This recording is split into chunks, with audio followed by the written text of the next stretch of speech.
রমাজান আমাদেরকে শিখিয়ে গেল কি? দীর্ঘ 1 মাস সিয়াম সাধনা করলাম। রমজানে তো আমাদের একটা মুমিনের প্রশিক্ষণ কেন্দ্র ছিল এই মাস। এই মাস আমাদেরকে কি শিখালো? এই মাস আমাদেরকে শিখিয়েছে তাকওয়া, কিভাবে আল্লাহকে ভয় করতে হয়।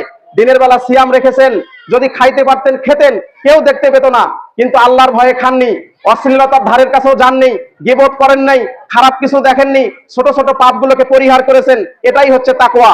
এটা হচ্ছে রমজানের শিক্ষা। এই রমজানের শিক্ষা দীর্ঘ 11 মাস আমাদেরকে চালিয়ে যেতে হবে, এটা থেমে রাখলে হবে না। রমাজান আমাদেরকে দেখিয়েছে, ধৈর্যের প্রশিক্ষণ আমাদেরকে দিয়েছে।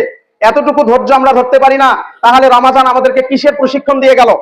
রমাজান আমাদেরকে ধৈর্যের প্রশিক্ষণ দিয়ে গেছে। দীর্ঘ 1 মাস দিনের বেলা সিয়াম করেছি, রাতের বেলা কিয়াম করেছি। দিনের বেলা সূর্য শুভে সাদেক থেকে সূর্য অস্ত পর্যন্ত না খেয়েছিলাম, এটাই ধৈর্য। রাতের বেলা দীর্ঘ 1.5 ঘন্টা তারাবির সালাতে দাঁড়িয়ে থেকে কিয়াম করেছি, এটাই ছিল ধৈর্য। এই ধৈর্য শাওয়াল মাসের চাঁদ উদিত হওয়ার সাথে সাথেই শেষ হয়ে যাবে? এই যে ধৈর্যের প্রশিক্ষণ, এইটা দীর্ঘ 11 মাস আমাদেরকে চালিয়ে নিয়ে যেতে হবে। এটাই রমাজানের শিক্ষা।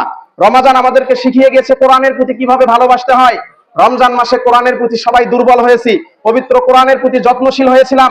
রমাজান মাসে বেশি বেশি কোরআন তেলাওয়াত করেছি, কোরআন শুনেছি, কিন্তু দুর্ভাগ্যজনক যে রমাজান শেষ হওয়ার সাথে সাথে আমাদের কোরআনগুলো, আমাদের এই আল্লাহর পক্ষ থেকে যে কিতাব এসেছে, এটি আবার আমাদের তাকে সেই অযত্নে পড়ে থাকবে, অবহেলায় পড়ে থাকবে।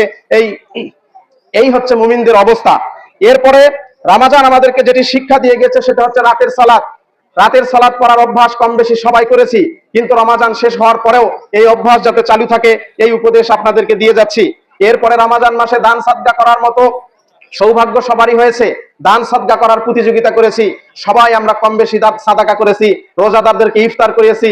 দান সাদকা শুধু রমজান মাসেই নয়, রমাজানের পরে যেন দানের পরে আর কৃপণতা না আসে, এই হাত প্রসারিত করতে হবে। রমাজান আমাদেরকে এই শিক্ষাই দিয়ে গিয়েছে। সম্মানিত হাজিরিন, রমাজান মাস আমাদের দৈনন্দিন জীবনে একটা পরিবর্তন এনে দিয়েছিল। রমাজান আমাদের জীবনের এলোমেলো জীবনকে একটা গুছিয়ে দিয়ে গিয়েছিল। রমাজান মাস আমাদের পারস্পরিক সহমর্মিতার ভালোবাসার একটা উদাহরণ সৃষ্টি করে গেল, যা অন্য বছরের তুলনায় ভিন্ন। সম্মানিত হাজিরিন, এই মাসে আল্লাহ সুবহানাহু ওয়া তাআলা জান্নাতের দরজাগুলো খুলে দিয়েছিলেন, জাহান্নামের দরজাগুলো বন্ধ করে দিয়েছিলেন। রমাজান হচ্ছে সেই বৃষ্টির মতো, যেই বৃষ্টি মৃত জমিনকে উর্বর করে, আর রমাজান হচ্ছে মৃত আত্মাকে জাগিয়ে তোলে। সেই রমাজান মাস আমরা বিদায় দিলাম।